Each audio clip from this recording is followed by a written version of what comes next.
ఆశీస్సులతో ఓపెనింగ్ జరుపుకోవడం, దానికి పరోక్షంగా ప్రత్యక్షంగా ఆర్థికంగా ప్రతి ఒక్కరూ కూడా సహాయ సహకారాలు అందించినటువంటి ఇలాంటి పెద్దలు సుబ్బు గారు, అలాగే వాళ్ళ మిత్ర బృందాలు అందరూ ఎవరైతే ఉన్నారో వాళ్ళందరూ కూడా షాడో సర్వీస్, వీళ్ళందరూ దీన్ని ఏమంటారంటే షాడో సర్వీస్ అంటారు.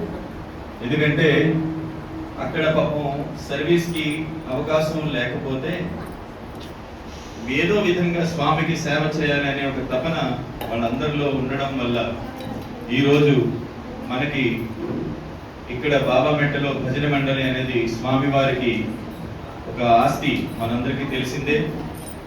ఎక్కడైనా సరే సత్యసాయి సేవా సంస్థల్లో ఎంత పెద్ద మందిరమైనా ఎవరు ఏం చేసినా కూడా that is all goes to Swami trust, స్వామికే అది అంకితం. కాబట్టి అలాంటి సేవలు అందించినటువంటి ఇలాంటి మహానుభావులందరికీ కూడా ఈరోజు స్వామివారు వారి యొక్క ఇంకా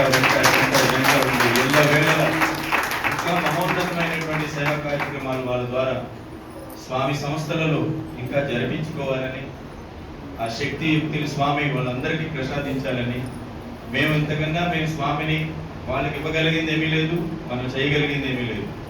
మనం చేయాల్సిందల్లా ఏంటంటే వాళ్ళు ఇచ్చినటువంటి సపోర్ట్తో సద్వినియోగపరుచుకొని చక్కటి మార్గంలో ఇక్కడ మనం చేస్తున్నటువంటి కార్యక్రమాల్ని చూస్తూ వాళ్ళ సంతృప్తి చెంది ఇంకా మంచి కార్యక్రమాలకి వాళ్ళ దగ్గర మనం చేయూత తీసుకోవాల్సిందిగా ఆ శక్తి స్వామి మనందరికీ ఇవ్వాలని కోరుకుంటూ, అఫ్కోర్స్ ప్రేమ మందిరం సార్, మీకు నో డౌట్ ఇక్కడ డివోటీస్ ఇందాక రామకృష్ణ గారు కన్వీనర్ గారు చెప్పారు, ఓం మందిరం సమితి ఆధ్వర్యంలో ఉన్నటువంటి అతి ముఖ్యమైనటువంటి ఒక పెద్ద భజన మండలి ఏదైనా ఉంది, బ్రహ్మాండంగా నడుస్తుంది అంటే అది బాబామెట్ట ప్రేమ మందిరం.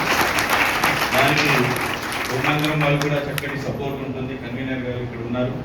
జిల్లా మేమంతా కూడా మేము ఇంకో దగ్గర ప్లాన్